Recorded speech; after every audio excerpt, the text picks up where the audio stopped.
everybody. Welcome to SFMOMA. My name is Kathleen and I'm the Director of Public Engagement here at SFMOMA.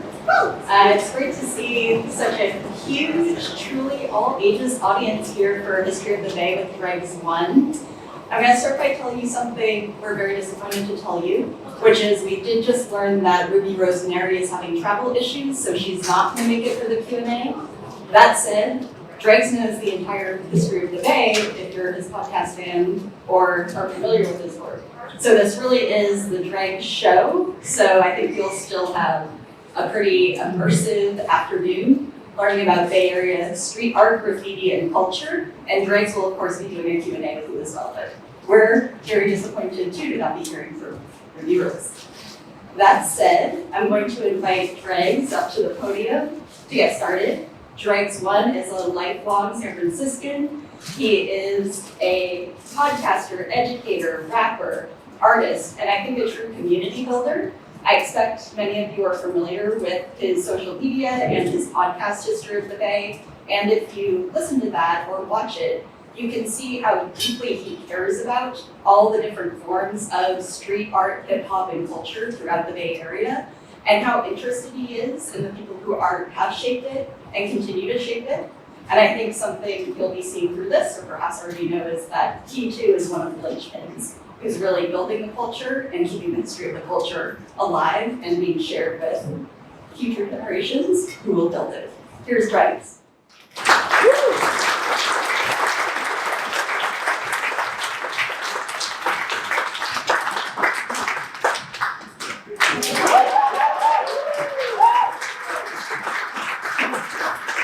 What was that? That was Maya. Come on, SFMOMA. Thank you. First of all, big thanks to Kathleen. Give her a round of applause as well. She worked very hard on this event. It's an honor to be here in this institution that I visited on a 6th grade field trip when it was first built. That's how old I am. Yeah. But in all seriousness, I'm really glad that you guys made time for art and for community art during this Super Bowl week where everything is very corporate and very exciting and very expensive. But you guys are here, which means you want to stay grounded in the local community and the local culture. So please make some noise for that.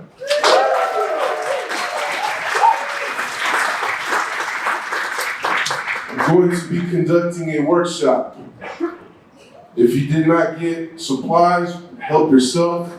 I encourage you to take notes in the form of drawing, written word. Really, graffiti is all about taking letters and bending them. That's the simplest explanation. Do we have any writers, any alleged writers?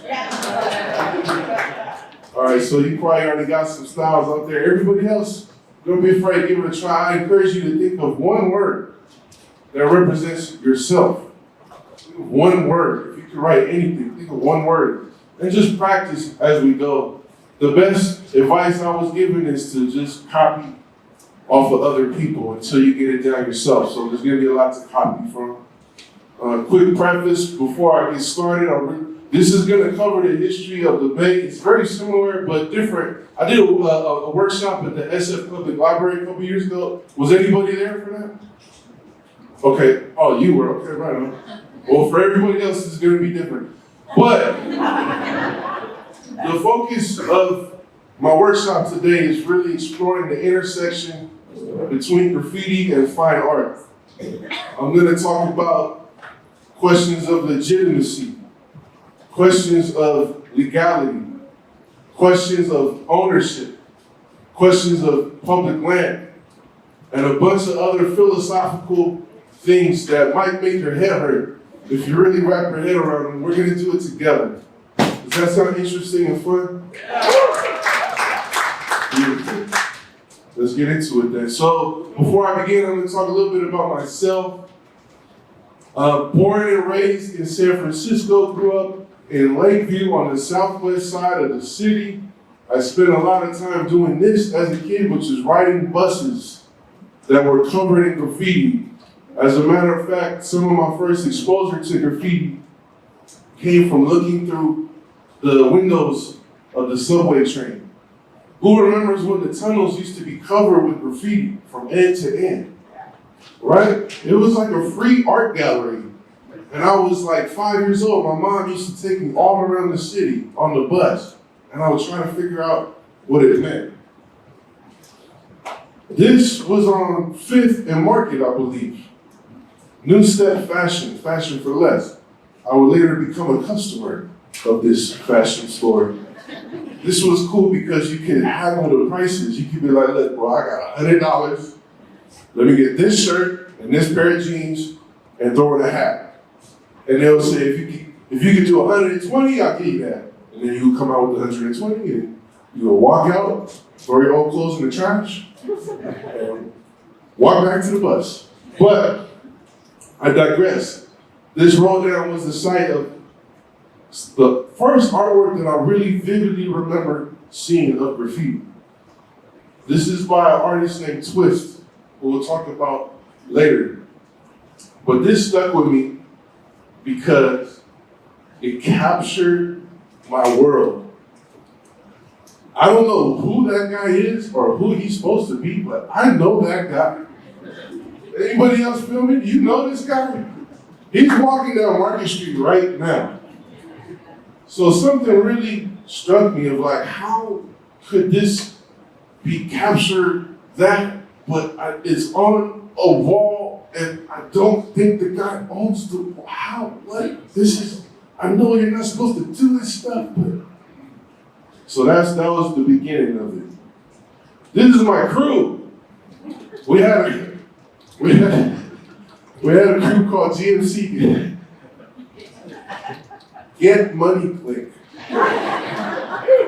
Well, none of us get no money at that time. But that was my crew. We just became steeped in graffiti and hip hop culture, just organically, just as simple as getting on the bus. This is a photo shoot we did at the Ghost Yards. This is a famous spot where a lot of graffiti took place. We'll get into that later. And yeah, this is basically our world. We grew into this world of rap music and graffiti, hip hop, essentially. This is my very first musical project, 2007, January 1st, 21 years old. Damn. I had the idea to print these up myself and give them out for free. They actually ended up going around the world. To this day, people still hit me up about this. But you see, it was very important for me to incorporate graffiti into my musical projects. I will say that as a juvenile and as an adult, I've been arrested and prosecuted for writing graffiti. Around the time I got caught as an adult, I took a long break because sitting in jail feels dumb for anything. Sitting in jail for writing your name on a wall feels really dumb. But years later, I got encouragement from some friends to pick up the paint again. And at this time, instead of just tagging on buses and, you know, the destructive edge of it, I got really into the art form of letters. I got really into intricate fills. I got into doing characters. That's Howard the Duck. Anybody remember Howard the Duck? So I started pushing myself. It takes a lot of confidence to do this as a kid. Even as an adult, but especially as a kid, I don't think I quite had the confidence to do it. Are there any youngsters, any young artists out there? All right. Look, always believe that you can do it. It sounds corny, but if you believe in your mind and you try your best, you'll do something. Promise you that. I didn't have anybody telling me that. I had friends who were like, "This week, watch what I can do." Right? And then eventually I just trained my brain to just give it a try. And I got really good at it about 10, 12 years ago. This is really what I got into is what we call a production. You have your piece, which is basically the final form of graffiti lettering. You have your characters or your portraits, and you have a background. These walls tell stories. This is the story of my neighborhood, and the neighborhood rapper Kubnet, one of the first rappers in the Bay Area. It was a dedication mural, the first mural dedicated to him. It tells the story of the hip hop history of my neighborhood. Now, keeping in mind that my talk today is about, like I said, issues of permission and acceptance and illegality, I will admit, statute of limitations, that I did not have permission to paint this. It looks like I did it because it took a long time. It took about a day and some change. And this is where my mind advanced to. Is I really got into painting stuff in broad daylight and pretending that I had permission. The cops, here's the trick, okay? The cops come and you don't run. That's pretty much it. You look them right in the eye, like they're tripping, like, what? Well, can I help you? And about 9 times out of 10, they'll say, do you have permission for this? And you say, yeah. And I'm like, all right, cool. Thank you.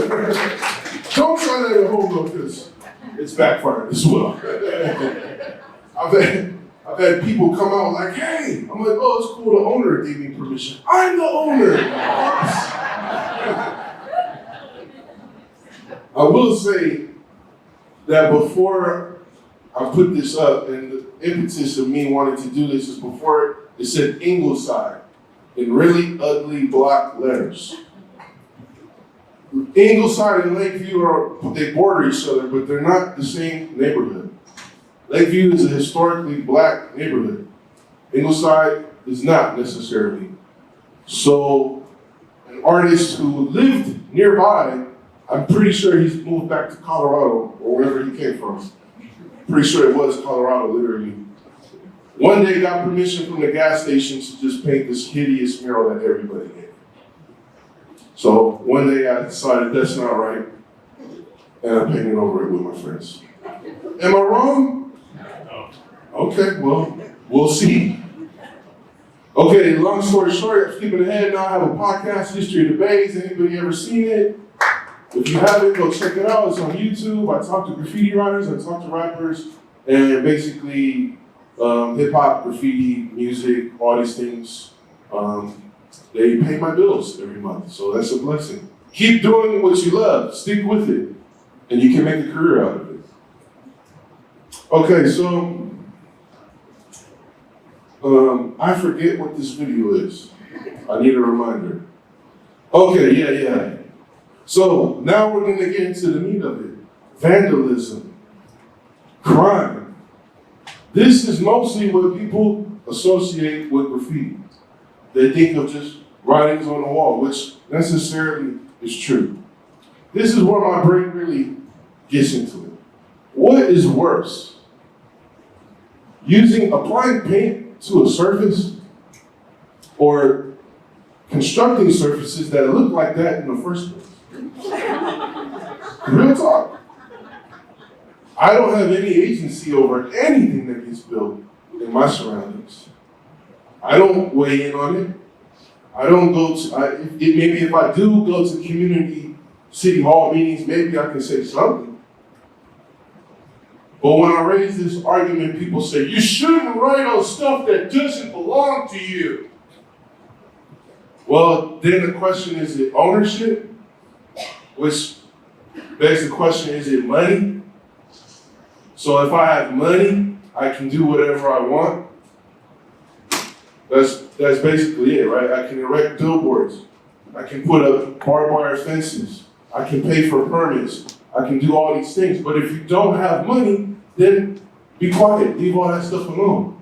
Furthermore, what is the definition of public art? It's art, not even public art, public space. Do my tax dollars count as much as the next person? What does that mean if every week Uncle Sam goes in my pocket to pay for things that I don't have a voice in necessarily, other than casting a vote. And usually that vote goes to a guy that I hope does the right thing, right? Food for thought. We're going to continue this discussion because here's another association people have with graffiti: gangs. Well, gangs certainly do enjoy doing graffiti sometimes, right? Actually, here on the West Coast, a lot of our graffiti styles originate from what they call cholo letters, which is essentially people marking their territory.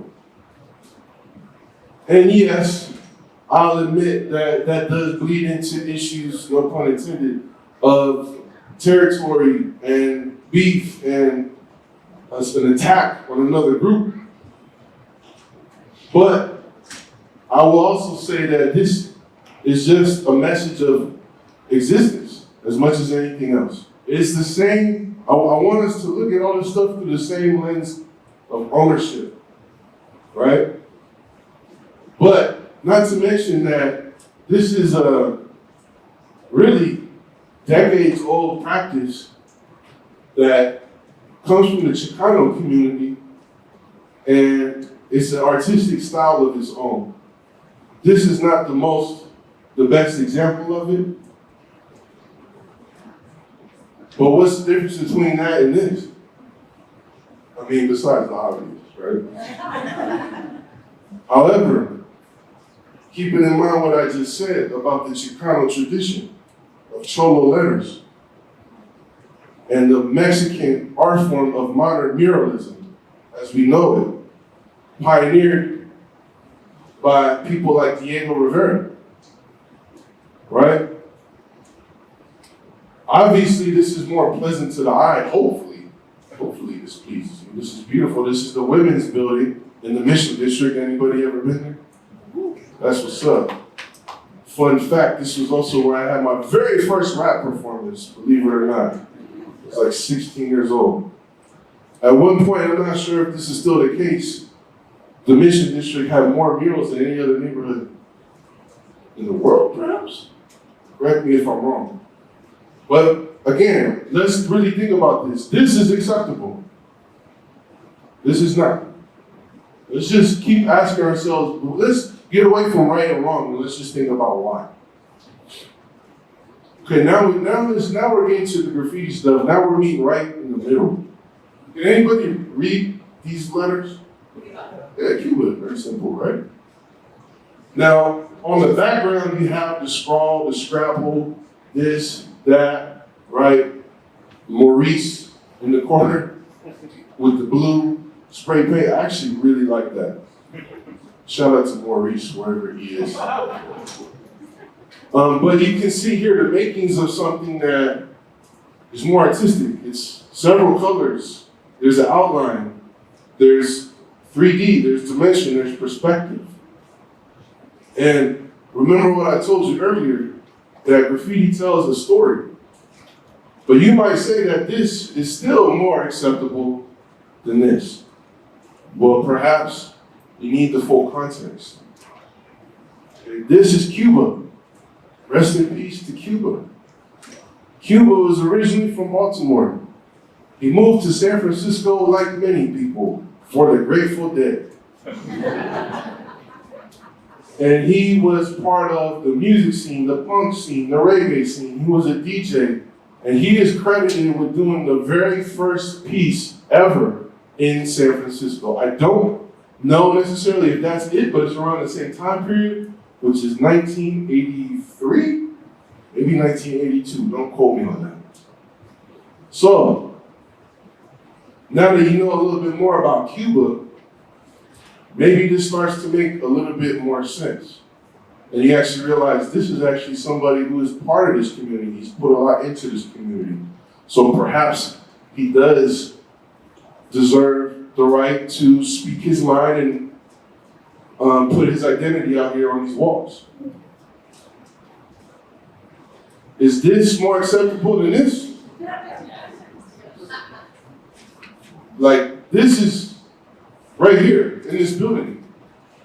I was actually really honored to get the opportunity to come to a preview of this exhibit, the Cause exhibit, and meet Cause and talk to him about the transition from going from graffiti to this. I don't have an answer. This is what I wanted to kind of attack. Like, what does it mean for graffiti to go into these spaces? Does it stop being graffiti once it's legal? Isn't part of graffiti, the whole act is not just the art, but it's the world's only illegal art form. It's the world's only worldwide, global, youth-led art form. It's both of those things, but it's illegal. This is done with permission. Is this graffiti? I really don't know. Okay, now I'm gonna talk my stuff because I was planning on unveiling a mural on 3rd and Harrison to coincide with this event today. I got a grant from the mayor's office. I got the partnership of a local nonprofit. I got insurance. I've never got insurance to paint before in my life. We rented equipment. We bought spray paint. We turned in sketches. We drafted agreements. And we thought everything was in place to paint this beautiful mural, represent our culture at a time when 1 million people are coming to the city. And as we're in the midst of painting this, I won't go into all the details, but we were told we were not allowed access. Oops. We were not allowed access to paint our art on this black wall, even though we had the permission of the owner of the wall. I won't go into the full details. It was a crazy story. I really want to put some people on blast right now, but I'm not going to do that. I'm going to continue to be professional because nowadays I am a professional artist. I can no longer afford to be an illegal artist as much as I am a proponent of that because, like I said, it feels dumb to sit in jail for writing your name on a wall, but that's the outcome that we were threatened with if we did not cease and desist from committing this alleged crime.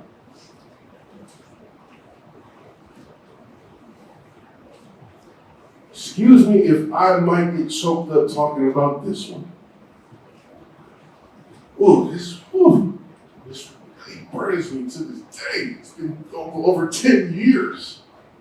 10 years ago, I led an after-school program at Horace Mann Middle School. Buena Vista Horace Mann in the Mission. Yeah, shout out to all my Horace Mann alumnus. With I believe 6th and 7th grade, 6th to 8th grade children. I had them practice on paper. I had them create their own letter styles. This is a design that they came up with. I thought it was a beautiful message. I said, hey, let's paint it.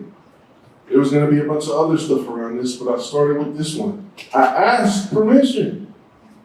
Can we paint the wall, please? This blank, empty wall? Is that, please? Yeah, that should be cool. Should be cool? All right, cool. That's all the permission I need. To me, that's permission. Is that not permission? Well, we started painting it. Sometimes it's better to ask for forgiveness than permission. We started painting it, all of a sudden somebody came, whoa, stop! Similar to this. Stop, what are you doing? Did anyone here work for SFUSD? Okay, great. This has to go to the district building committee. We have to get clearance for this. This has to be voted on by the committee at the meeting. What? This is artwork by your student. And now, try to imagine the scene of us painting this, all the kids after school like, wow, this is great. It says love yourself. Oh, I love this. This is cool. Da, da, da, da, da. Well, I had to shut this down. I was not able to apply a single line of spray paint on this Do you know that it's been sitting there for 10 years? I swear to God, every time I drive my horse, man, I want to hop over that fence and just finish this. But like I said, he was done to sit in jail for writing on the walls. But this is just to make you think about, when is it worth breaking the law? Is the law just in the first? This is not just, I'm sorry. This is crazy. You know, actually, matter of fact, I gave my presentation at the library and showed this, and someone was like, I work for SFUSD. Let's get this fixed up. I said, all right, cool. Emailed them back and forth. And eventually they're like, actually, sorry, no, we can't do it. We're actually going to tear the building down. So it's something crazy. It's still there. It's still there, last I checked. All right, now we're going into legitimacy. And like I said, I'm going to talk about the history as much as legitimacy. We started with Cuba's peace and the Cholo writing, but worldwide, like I said, a youth culture was developing. These are some of the first books on graffiti art, spray can art. Henry Chalfant and James Prigoff. I believe James Prigoff worked for See's Candy. He was some type of corporate player. He was retired and he just went around, bless his heart, rest in peace, taking pictures of graffiti because he loved it. Henry Chalfant, Martha Cooper's subway art, they were documenting this in New York. People from the art community, the photography community decided, hey, this is actually legit. This is not just scribble on the wall. We should actually take notes of this. And they helped legitimize it. Not only did they help legitimize it, they helped inspire other people around the world to this day about this art form, because this became like a Bible. Like I said, and if you're still taking notes out there, grab a letter, grab anything, anything, just grab stuff, because that's what we were doing with these books. Free South Africa. This is, believe in Bernal Heights, 1986, by Slim and Dregs One from TMF Crew out of Daly City. Free South Africa. Again, this is done illegally. It's just mind-blowing. We're getting really meta today, okay? Because it's an illegal artwork protesting an illegal occupation and apartheid state. What crime? Why are we getting prosecuted for this? This is also, mind you, if you see on the top in the red bucket letter, it says arson. Landlord arson. As you know, that's a thing. Sometimes the landlord says, do I want this ugly building in the ghetto or do I want some insurance money? This was the site of an alleged arson. So you got a crime, talking about a crime on the site of a crime. What's the bigger crime? So this is before my time. This is the 80s. This is when this global art form is spreading. Most of the works, 99% of the works you'll see in this slideshow are done illegally. Again, I want us to talk about the why. What attracts people to do this? Myself included, some of yourselves included. What is attractive about this? Again, some of these letters are pretty, some of them are still under works, but for whatever reason, just like I showed you that Market Street Road down in the beginning, this is starting to resonate with people. This is something that we all wanted to participate in. And in the 80s, in San Francisco, Berkeley, San Jose, Oakland, it was exploding. Again, this is the only artwork that I'm aware of that you can get arrested for. This is before street art. This is before Banksy, and I believe Banksy started out with letters and graffiti too.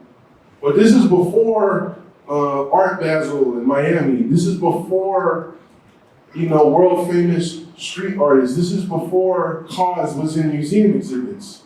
These are children, actually. I would say that pretty much everybody in this slideshow was probably under the age of 19. They're teenagers, right? So again, just like that photo I showed you earlier, the Love Yourself. Why is it that our society is so invested into restricting the artistic expression of these young people? Yeah, of course, you shouldn't write on somebody else's property, like we said. That's a Silver Terrace playground, if anyone's ever been there. But what is so criminal about writing on a blank wall, especially in a public space? These are literal art galleries. You have to pay, typically, for admission into a museum like SFMOMA. These artists were not getting paid. They were risking their life, their freedom, even for the supplies. You have to steal spray paint when you're under the age of 18. What is in your mind? What do you have to express so badly that you're willing to risk your freedom to do it? Again, here's the buses. For me, again, I can see why you would look at that and be like, that's terrible. But for me, every one of these tags told a story. I rode the bus here today for the first time in hell long. And it was completely blank. It was completely sterile. There was cameras. There's digital advertisements. What's your preference? For me, I just loved riding these buses and reading these stories that were contained behind every single word on these walls and on these buses. Now I'm gonna take a short break to let you see, we just covered the 80s. By the 90s, graffiti in San Francisco exploded. Again, worldwide phenomenon. San Francisco was actually the mecca of graffiti at one point, graffiti art. And we're gonna take a look at that. Can I get this sound? Oh, there we go.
Okay, so that was the intro to a movie called Malicious Mischief that was recorded and edited by Dean TMF in 1992, perhaps. One thing I observed they kept showing those shots of the skyline. It was a much different skyline. This is pre-Salesforce. Maybe one day when they write the histories books of San Francisco, they'll say the BS period, before Salesforce. Before Salesforce built a gigantic effigy in tribute to itself that dominates the sky from everywhere you go in this city. Did y'all vote for that? Because I didn't get the memo. I wasn't invited to the meeting when they erected their art. See where I'm going with this? Also, pre-tech boom, San Francisco could sustain an arts community. Okay, these are people that maybe didn't, myself included, didn't necessarily have the best access to education, employment opportunities, all that. But you can still afford to live in San Francisco and create your art there as a very young person.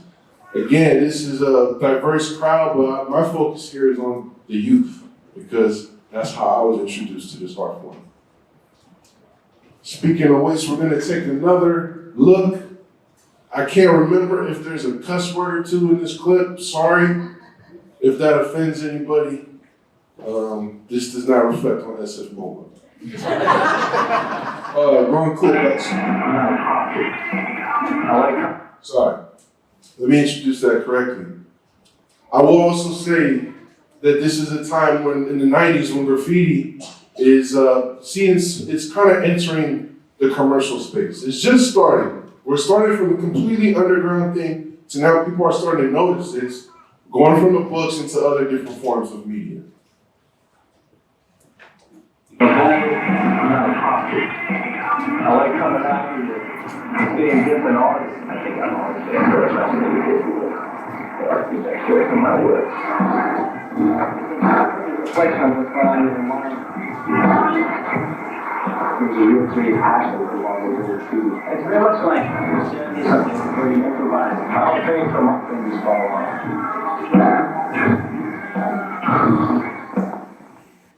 Sorry about the sound, that's the best we could do. That was a commercial for Converse shoes. Those guys were painting at the 23rd yard in Oakland. That was not a permission spot. Very interesting that corporate America is taking notice. Not that I fault any of the artists. Anyone here work for Converse shoes? Holla at me. But Converse shoes is starting to take notice. And these artists are given a platform, even though they're being documented painting something they didn't have permission to paint. Very interesting. Also, you might have noticed one of those fellows in the video is a man named Mike Dream. Mike Dream, Filipino-American, arguably, probably not even arguably, the most influential graffiti writer to ever come out of the Bay Area. From Oakland, California, somebody who not only was at the head of style and skills, but putting a message, even his name, Dream, very powerful. And sadly, he was killed in 2000 or 2001. Anyone seen this? Oh yeah. Oh yeah. This is above, slightly above the Alamany projects, where the Alamany Farmers Market is. Below that, there are graffiti tributes to Mike Dream. They're currently covered up by a bunch of construction. I can't exactly recall, I realized the artist, the woman who created this glitter sign, I do believe she was inspired by the words below that were dedicated to Mike Dream. This was done, I believe, in coordination with the San Francisco Arts Commission. I read that construction cranes dug out the space and lowered it into the wall. And I love this, it's very beautiful, it's accessible, it's a tribute to Mike Dream. Makes me wonder the issue of acceptability and accessibility for this compared to this. just makes me think, again, going back to what just happened to me, that I was told to pack it up. What else what do we have to do to elevate this art form? And if we do that, what is the cost to the art itself? We're gonna continue. Are we enjoying this so far? Is this cool?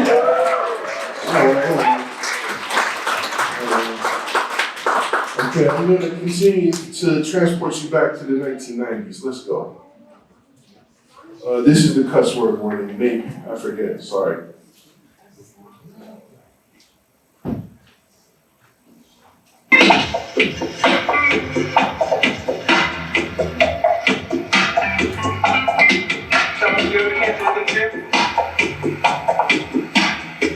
Damn, school got hella paint. Damn, folks, you got the Krylon on hit, nigga.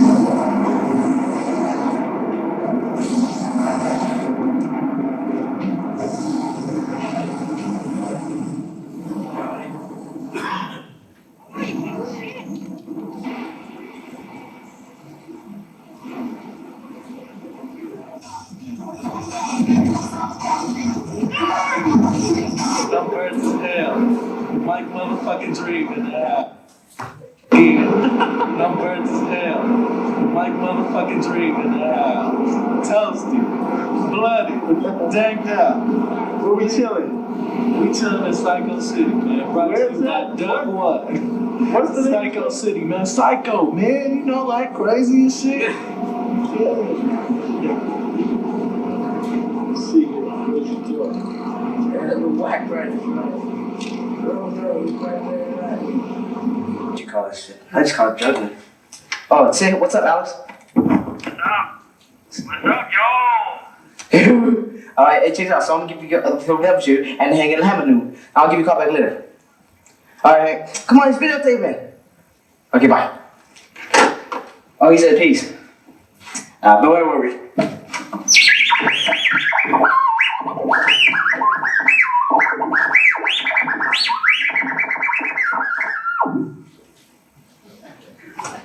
That was dumb. That's Cuber. I was with him last night. 30 years later, he's still scratching. Yeah, I actually do apologize if the cursing offended anybody. But the reason I show that clip is because you might have noticed the music being played, you might have noticed the DJ, you might have noticed a little bit of dancing. This is when graffiti is still part of this thing called hip hop. Hip hop today does not really have anything like that resembling it as most people know it and consume it. You go to the clubs and play hip hop, it's no graffiti related stuff at all. It's actually, I don't even think, do people dance anymore in the clubs? Or do they just stand around and take selfies? I don't know. The reason I bring that up is the question of ownership. What happens when we lose ownership of our own culture? What happens when the culture goes from this underground thing that only if you know about it, you know about it? That video, Dirt Style, was only available on recording VHS. It was not mass distributed. Just some stuff to think about. I have another video. Okay, I just mentioned Cuber. All right? Let's see that some of the evolution of Cuber and how it relates to graffiti.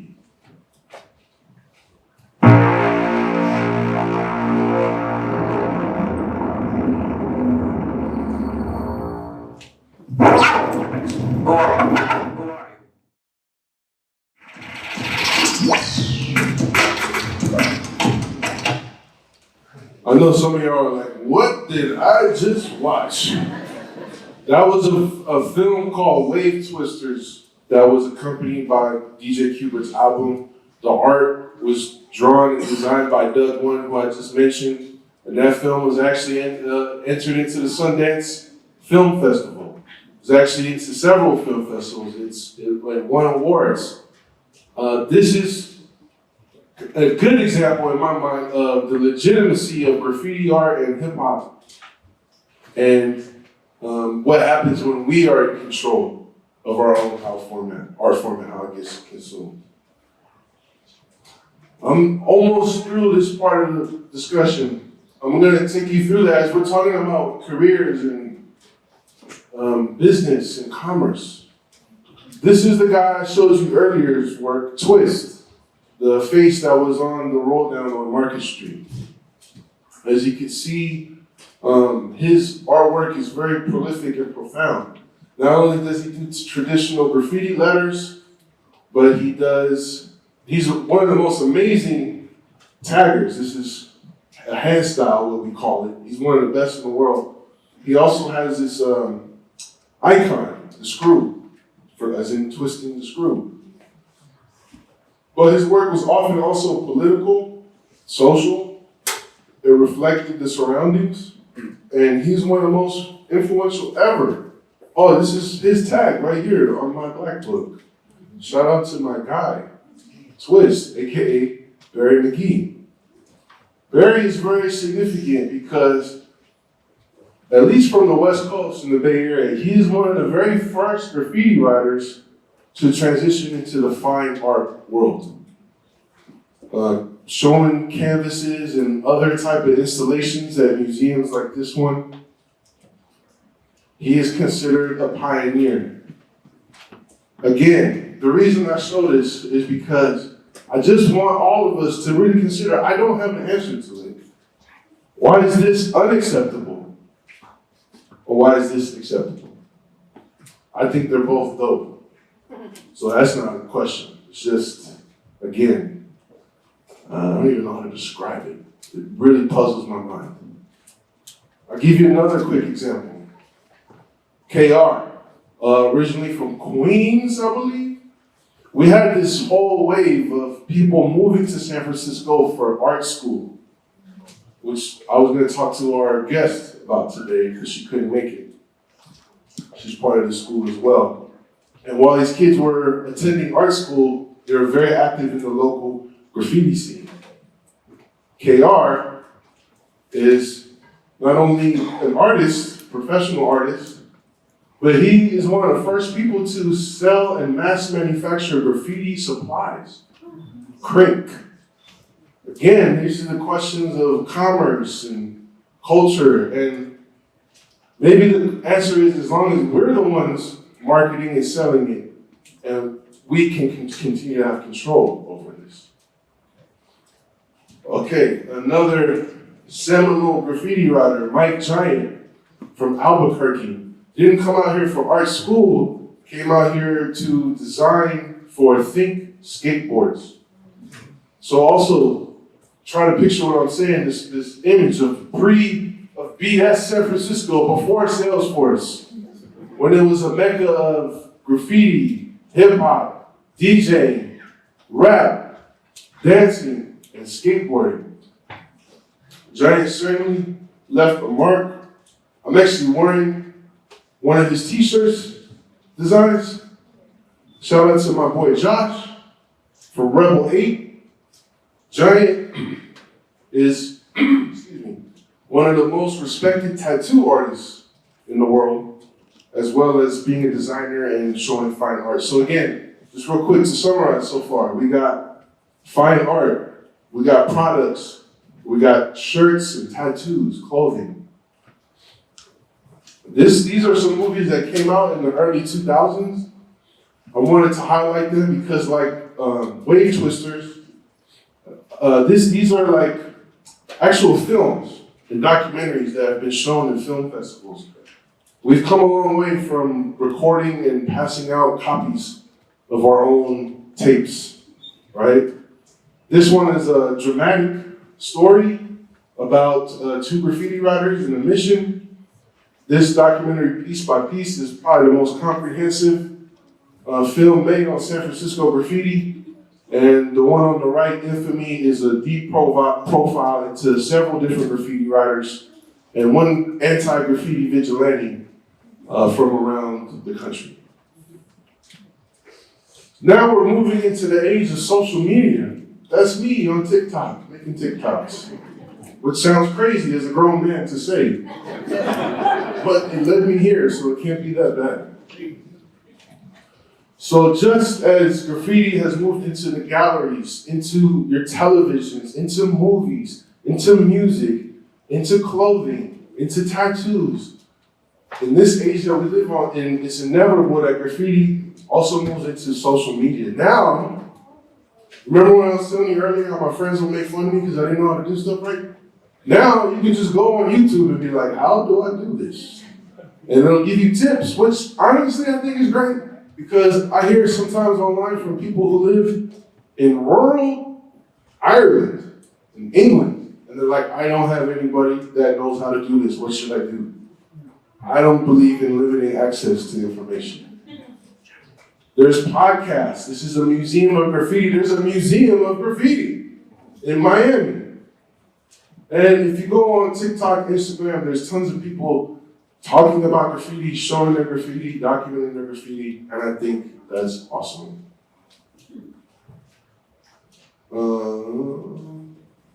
Sorry. So, this is the legit side, right? Let's take a look at the illegitimate side, because that is still an issue to this day. Graffiti gang got caught. Games for rebellious teenagers, San Francisco authorities beg to differ. They have brought serious charges against 8 adults who police say are members of a graffiti gang that has spent years defacing the city. KTVU Channel 2 reporter Rob Roth has the story. At the House of Louis Appliance Center on Bryant Street, south of Market, Alvin Louis looks at the side of his building in disgust. Here, despite a cyclone fence, the wall is covered with graffiti. To me, it's not something that's pleasant to come to work to. But the other thing too is that what do you think the customers will think when they see that on the side of the building? When it's not very professional, business-like. This, police say, is just one of hundreds of buildings in San Francisco that a gang of graffiti vandals has struck over the past 5 years. The group, they say, calls itself KUK, which stands for Kill Until Killed. Commuters may have noticed this as they first entered the city from the Bay Bridge. This, too, police say, is the work of KUK. But law enforcement is hoping the gang's reign of destruction has ended. A grand jury recently indicted 8 of its members on a felony graffiti charge, and the district attorney intends to prosecute. Police say KUK was the most prolific and destructive group of vandals they can remember. They were very good at what they did, crawling on small ledges, climbing up rear fire escapes, sometimes breaking into locked properties or climbing fences. Shout out to Officer Putz. I have a personal connection to this story. One, remember when I told you I got caught as a juvenile? I used to show up to the Valencia police station and report to Officer Putz. This guy was like the graffiti Terminator. He knew more about graffiti than I do to this day. The guy was obsessed. He was relentless. If you were on his bad side, oh my God. He would raid your house. He would raid a teenager's house. If you were on his good side, I don't know why. I swear, I don't know why I was on the good side. He did not bother me. I think he was like, this dude's smart, he's got good hair on his shoulders on me. But other people in that program, that's okay. I have another personal connection to this story when they talk about KUK crew. When I had my first job at 15 years old, I worked for a bike shop. I was a bicycle mechanic at Pedal Revolution. Yeah, shout out Pedal Revolution, 21st Street, no longer there. It was a program for at-risk youth, actually. They provided job training. And this dude showed up one day, and I had noticed like these little tags and stuff around the store. And one day this guy showed up, he had just gotten out of jail, and that was Vic 20 from KUK. So I was like, wow, this is after all this had happened, obviously. When they talked about the district attorney who was filing gang enhancement charges against him for graffiti, can anyone guess who that district attorney was?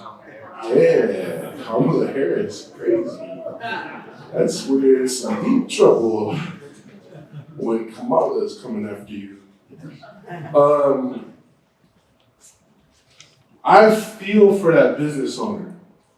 I actually, for all the young people here today, I can't actually in good faith be like, yeah, kids, go out and do graffiti. No. Don't. If you're gonna do it, these are the consequences. I don't agree with these consequences though. Vic 20, I think he did almost a year in Santa Rita County Jail. They were threatening these dudes with prison. There are graffiti writers, several in fact, who have gone to prison for writing graffiti. I showed you earlier the gang graffiti that we saw. This is not that. So how do we reconcile it, right? At this age, I do know that if I'm marking somebody's store or property, I am probably inconveniencing their day, right? Every now and then my house or my garbage cans get tagged on and I'm like, I don't mind probably as much as that guy, but I want to like look at this from all angles, right? Like how do we reconcile this? But I don't agree with consequences that severe. When I told you I've caught cases, I was on 3 years probation. I must have done 150 hours of community service. I think especially as a youth, I had my driving privilege. I couldn't get a driver's license until I was 21. And I was just for tagging at my school. This wasn't for me going out and doing stuff like this. So if you're taking young people and you're putting them in the criminal justice system, what's the best way to address that? Yeah, maybe some harm has been done, but how do we address that as a community? This is going to be a sad chapter too, because as we talked about the consequences, people are still facing these consequences. I'm a very big advocate on mentioning this writer. He wrote Tide, T-I-E. This is before my time, but he's regarded as one of, if not the most prolific writers in San Francisco history. When we say all city king, he was all over the place. The guy was obsessed with graffiti. You'll notice I'm speaking in past tense because at age 18 in 1998, he was shot and killed by a property owner while he was on a rooftop attempting to paint some graffiti. A Vietnam veteran, make of that what you will, a Vietnam veteran shooting an Asian boy, teenager. Came out, confronted him with a weapon. Ty was known as a very peaceful person, a Buddhist, and there was witness accounts that later got suppressed. These were not allowed to go into the case, that he had his hands up and he was saying something along the lines of don't shoot. And at some point he ran. The shooter said, this is his exact words, he said he did a Jackie Chan type of move. I'll let you wrestle with those implications. And he said that he felt threatened by this little teenager. And so he shot him in the back of the head as he was running down some stairs. He was arrested, I believe, sent to a grand jury. The witnesses that were nearby were not allowed to testify, and he was acquitted of all charges. He is a photographer. His name is William Porter. Some of his works are still up in San Francisco. I believe there's some of his photos in City Hall. I looked the dude up on Facebook once. Creepy stuff. He's out there with no consequence. This story, I talk about this so much, even though I never met him. There's so many tributes. This was an entire ocean liner that was painted in tribute. It affected the whole community.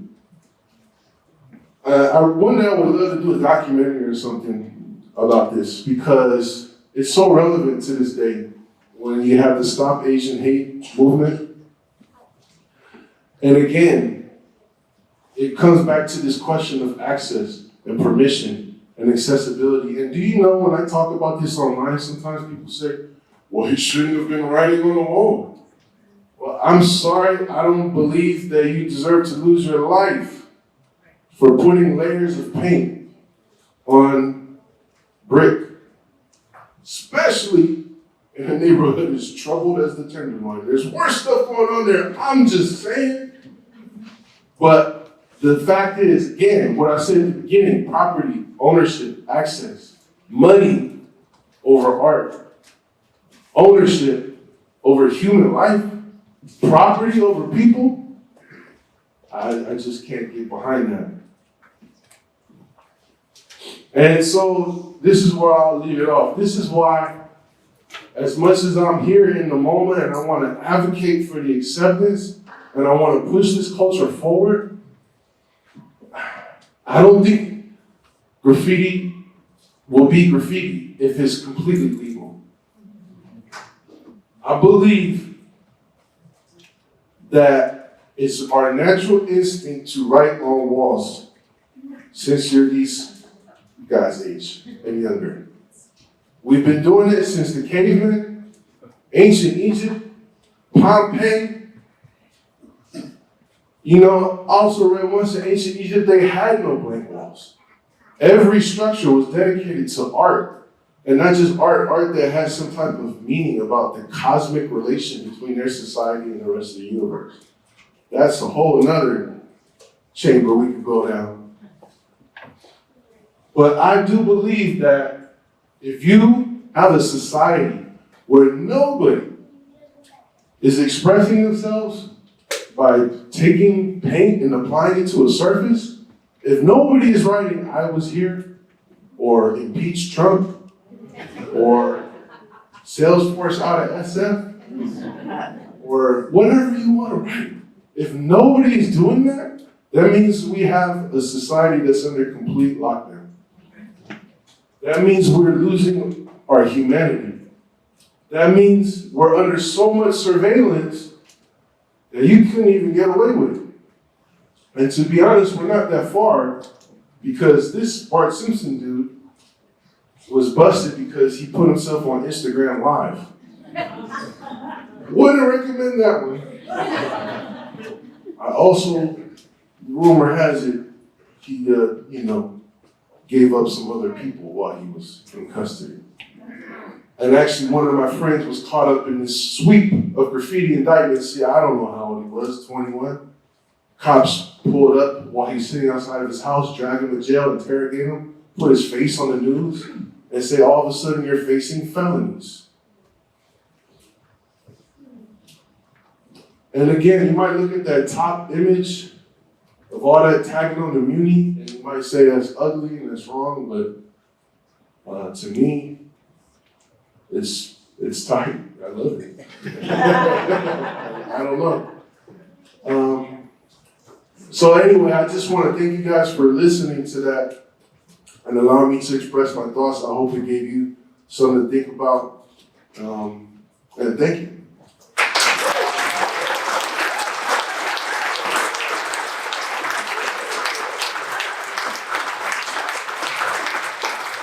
I would love to have some open dialogue, especially if you didn't like stuff that you heard. I would love to hear that.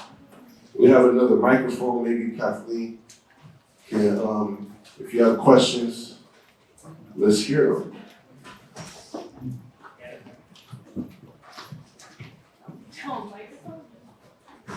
Hi. What do you feel when you put up a really nice, let's say, mural or a piece of artwork, and then some other graffiti guys graffiti over that? Is that okay with you, or are you like, hey? What do you think? No, not okay. I used to handle that very differently. It could lead to, it's the number one source of conflict between graffiti writers. When I was a young man, I would handle it one way. Now that I'm a grown adult, it happens all the time. You have unstable people who just write random stuff. You have haters. Sometimes your stuff gets painted over by the city or the property owner or whatever. How I handle it now is I just fix it and I keep it moving.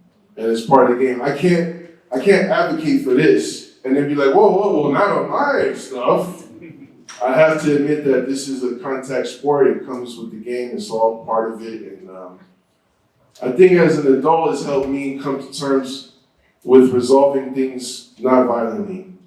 I didn't have those types of coping mechanisms when I was a young man. That would be my first instinct, is to react aggressively.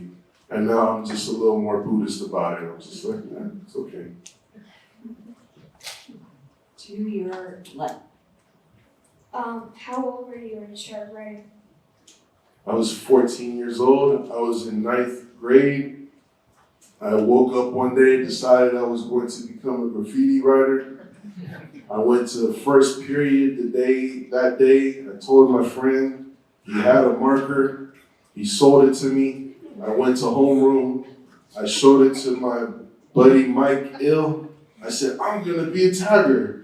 And he was like, me too. Let's go after school. And we went to his house and we were tagging on the way. When I got to his house, he had 2 turntables and a bunch of records. And he showed me DJing for the first time. And then he also showed me keyboards for the first time. So that day that day created me. How old are you? Oh, thanks for coming. Glad you're enjoying this at such a young age. Hello. I came today trying to have an open mind and trying to learn something. And I want to say about Muni, I've lived in San Francisco a very long time. I like to look out the windows when I ride the bus. Do not like it. And then also, having been a business owner, I really, really do not appreciate the time and effort it takes, especially on glass, because glass has to be replaced. And that's very, very expensive. So I still don't care for it. And I feel the same way the first person who spoke. If somebody's done some beautiful work, painting over it doesn't appeal to me. When I was a young kid, in my high school, people were tagging on the buildings and they didn't want them to. And that was a long, long time ago. I graduated in 1972. So they put up big, huge billboard in the center of campus, and it was painted over regularly, which allowed people to tag. And I actually think that's something that could work. I went to a graffiti contest in 2009 at Defremery Park, and there were billboards everywhere, and the work was beautiful. But it's not beautiful when it's just tagging over someone's real craft. There's a craft to it, you know, the fading of the paint and things. There's something that can happen there. I do. Well, I don't. I want to know. I'd like to know. I did my homework. I went and looked at the mural before I came here today. And I want to know if you were stopped because the parking lot is not owned by the building owner, or if it was set up for Super Bowl because they were closing lots of street, or if it was something else. I'd like to know because the work was nice and there was such mural in progress. So, thank you. Thank you. No comment to answer the question. We're still working on resolving the issue, so I don't want to put everything out publicly just yet. To address what you said, first of all, just want to pat myself on the back because I would have responded to you a lot different when I was a kid than how I'm going to respond to you now. And it feels much better to respond to you the way I'm going to respond to you, which is, I respect that you don't like certain elements of this. And that's totally fine. Windows on the Muni, I get it. Blocks your view, I understand that. Businesses, for me personally, in my evolution, I came to a point where I would not write on small businesses, definitely not churches, and definitely not people's houses. That's just how I get down. Not everybody feels the same way. In terms of what you said about having open spaces to paint, I think there should be much more of them. I would love to see, actually a lot of those spaces that you saw, like the lots and all that, were not necessarily like permission, but it's kind of like they weren't enforced. That gave people a place to develop their craft. As soon as they shut those places down, illegal vandalism exploded all over the city. So there is something to that. However, it's like that quote by Voltaire, I may not like what you say, but I will defend your right to say it. I respect that you dislike tagging. I hope you respect that. I enjoy it. So,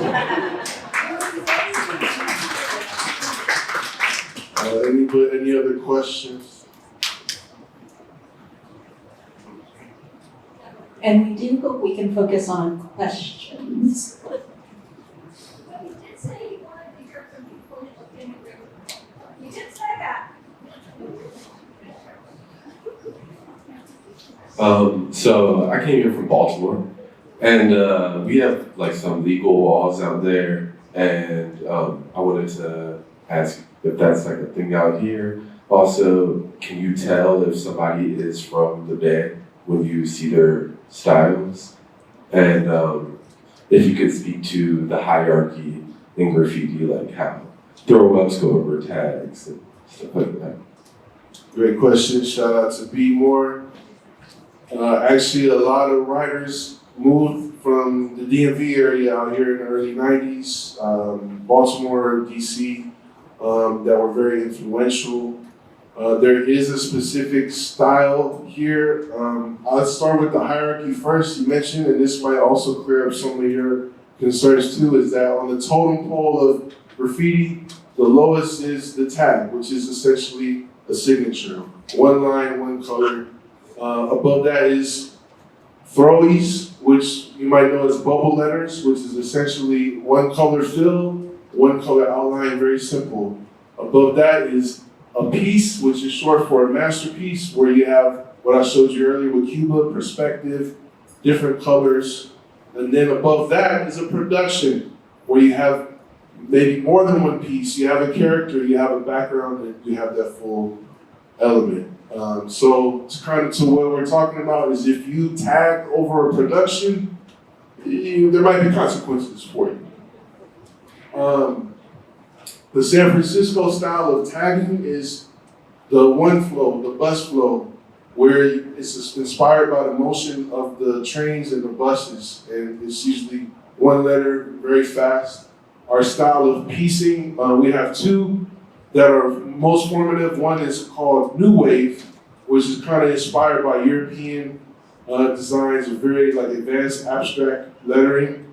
But the main one and what I love the most is what we call funk.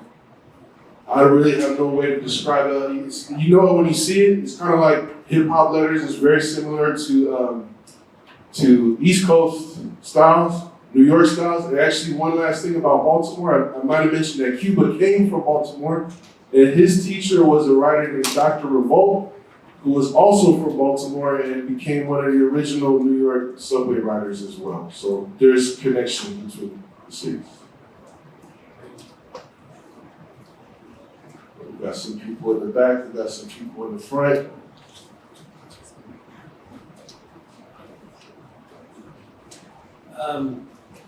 Cause.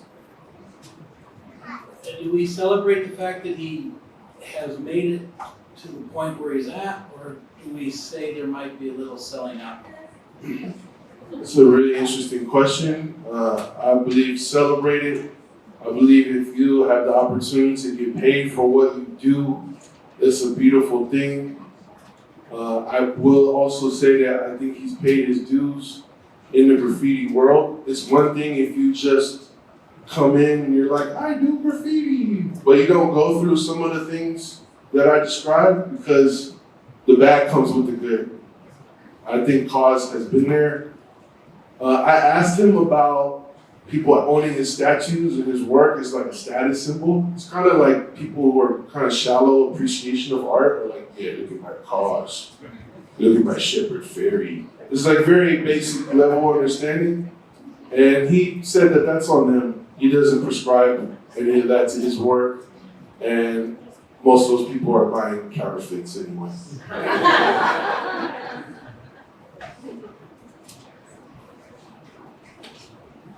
Hello. So I come from the dance side of hip hop and breaking and all that, and there's really interesting, similar things like before the YouTube generation, people only learned from, they knew somebody in the neighborhood, or back in the early 80s when all the big breaking movies came out. You had to know somebody who had a copy of a VHS And then nowadays, there's a lot of people like in Europe and other countries of Asia, I think especially people who are doing the dance, but not like knowing the history. Is there anything similar to that? Like when you're talking about like the new wave, the funk, can you see people overseas who are kind of aping the San Francisco style or the Bay Area style without like doing the research, the history? What's your just feeling and opinion on all that? Thank you for the question. It's interesting. Overseas, they have some of the most amazing graffiti scenes ever. So they got their own style. The new wave, as I mentioned, was influenced by Europe. So that kind of goes both ways. I will say generationally, right here in San Francisco is a very big disconnect. I was around in the early 2000s. I traced the lineage from 80s, 90s to early 2000s. Back then, after that, I feel like there was a generational split. A lot of kids now are doing the bus styles, and they've never even done it on a bus. I don't blame them for that. I don't even blame the older generation, although I try to make stuff more accessible. I blame gentrification and the links in our communities being severed, and the neighborhood makeups being so differently that, like you said, there is no kid down the street that's gonna let you borrow the tape because that kid now lives in Antioch and he has to commute to the city. So I think these tools, if I gotta reach them on social media, let's go social media. If I gotta explain the stuff at the moment, come on down. If I see you in the streets, which happens quite often, and you're open to it, let's talk. I also run across kids sometimes that don't care at all what I gotta say, and that's fine too. Thank you. I'm gonna change the topic a bit. What do you see as a resolution between those people who celebrate the tagging and those people who don't want to see the tagging on Uni, on their houses, on their businesses? What do you see as a way to moderate between the two? That's a very challenging question. I think it speaks to some of what we discussed earlier. I don't know that there can be or should be a resolution, and I'm sorry if that sounds like a cop-out. I will say, as I described my experience of facing consequences for tagging, I'm at a point in my life where I just grew out of it. But I got some friends that are older than me, and that's all they do. So I really don't know. I think just in general, in our society as a whole, we do need to try to have more dialogue with each other and just accept that your point of view might be different than mine. I will say, as a society though, like I am pushing more for the tolerance and acceptance of especially young people's right to express themselves even if you don't agree with it. And on the flip side, as you get older, maybe you do learn more respect for property, hopefully. That's the best I can answer that. That's one of those open-ended questions that I really want everybody in this room to consider, because I don't have the definitive answer.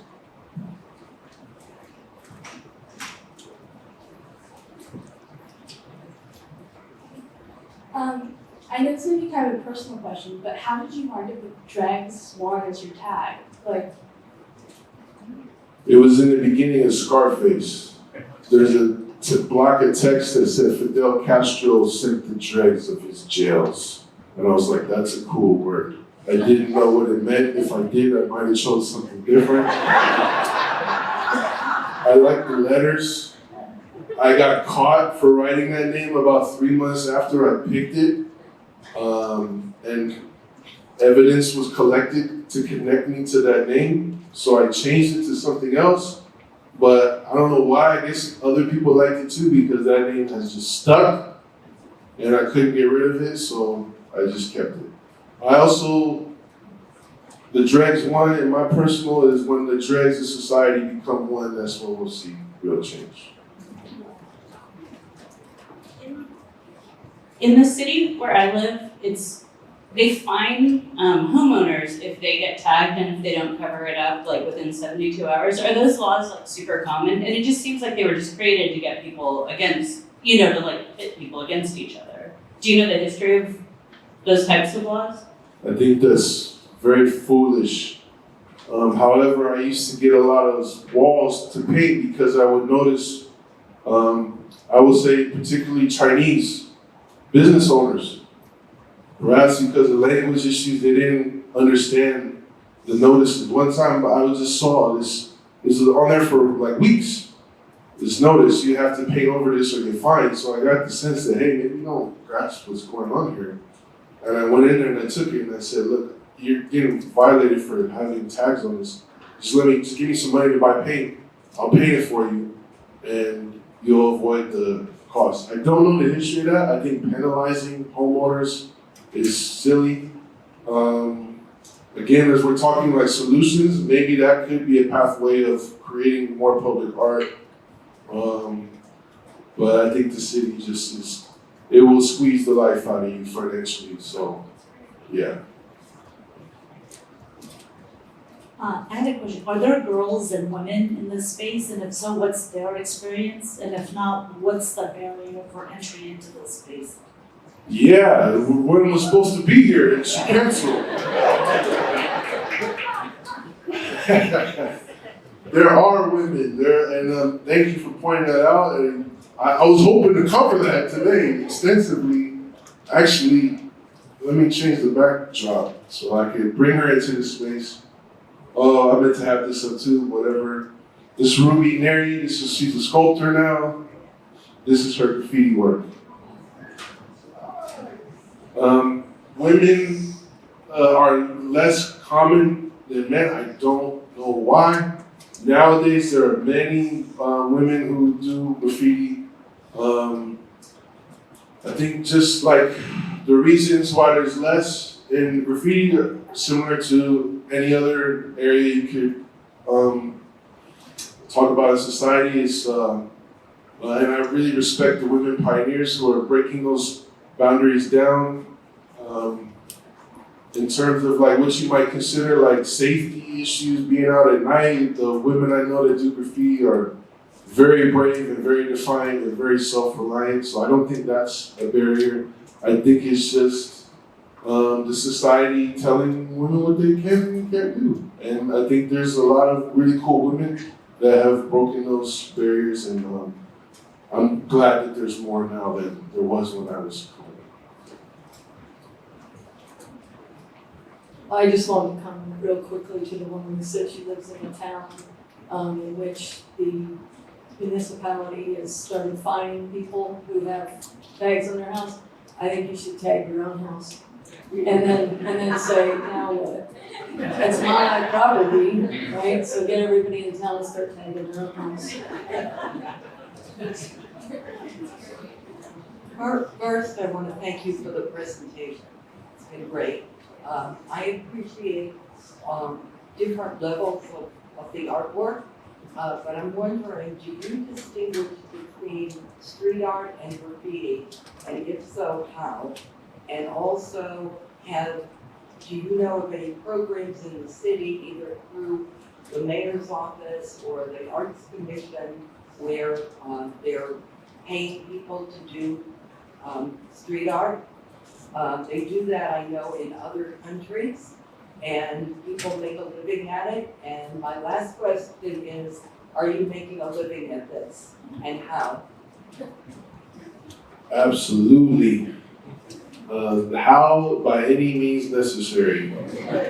I'll get to that and I'll expand on that. First thing, the programs, everybody should support Presida Eyes Muralist. Go check them out, go volunteer, go get involved. They're about to celebrate the 30th annual Urban Youth Arts Festival. I believe I must have gone to the 8th or something, and it blew my mind. It's kind of like what this woman was saying earlier, of space for all these kids and adults even could paint on walls. They get hired by the city, they get contacted by the city. If you get busted for graffiti and you have to do community service, you can do community service with them. Street art versus graffiti. I think one issue that I have a problem with is that some street artists don't give credit to the graffiti artists for even pioneering the medium of spray can art. Again, these are children that created this out of nothing. They had to steal their supplies, they had to be prosecuted. And I don't think that gets acknowledged enough by certain artists who do have educational access, financial access to get the supplies, to overcome some of the hurdles that I talked about even negotiating the spaces. Some people have those resources on hand. And that's all good and fine until you have a superiority complex. And actually, as a matter of fact, I painted a permission piece in tribute to Mario Woods, who was shot by San Francisco police about 10 years ago. I think less than a week later, some woman from Chile painted over it. And she painted it was like an image of like a Polaroid camera. It was whack. It was not good. And she just painted right over it, and she didn't have the consideration to look at what she was painting over. I think that's a problem. There's also other street artists that have gone out there and faced consequences for putting up their art. Shepard Fairey is a notable one. So I do think there is some balance for them. If that answers your question. There is also, which you can read about, a recent civic initiative that's around a lot of murals being painted around the city and what they're calling an art loop. But I think as you read those, you might want to do so with the eye of some of what Dregs has shared today, of how those opportunities are being distributed, who they're going to, and who might be getting left out, which I think points a lot to what Dregs has brought up around when things become formalized or institutionalized and lose some of the roots and lose the opportunities and the tension between legitimate and illegitimate. But if you look at Art Loop San Francisco, you'll find that. Thank you, Kathleen. And finally, I make a living. I do commissions. I sell merchandise. I speak for a living. I get paid off my podcast. I get paid off my social media content. I throw events. I apply for grants. I hustle. And I'm a professional artist, and I'm proud to say that. And this is our last question. Thank you so much for your talk today. That was really inspiring. 2 questions I have for you. What's your favorite surface to paint on as a canvas? And then also for folks here who are inspired to kind of insert themselves in this community, what would you recommend they do? First question, the answer is public transit. Sorry. I was on the bus today, like I said, for the first time in hell long, and I got markers on me, and I was fighting the urge. Second question, to get more involved, there are people doing art shows. There's galleries. Rossi, the Mission is a gallery that sometimes shows artwork. Support the artists, purchase their art, purchase their merchandise. The Presida Eyes Urban Youth Arts Festival, support, volunteer. Coming to this is a great step. And I think, and since this is the final question, it kind of brings us back to what we started this conversation with, is like, how do we legitimize and accept this culture? Well, we don't necessarily have to legalize it, but I think the appreciation that you're showing goes a long way. So thanks for showing up here today. And to the rest of you, thank you.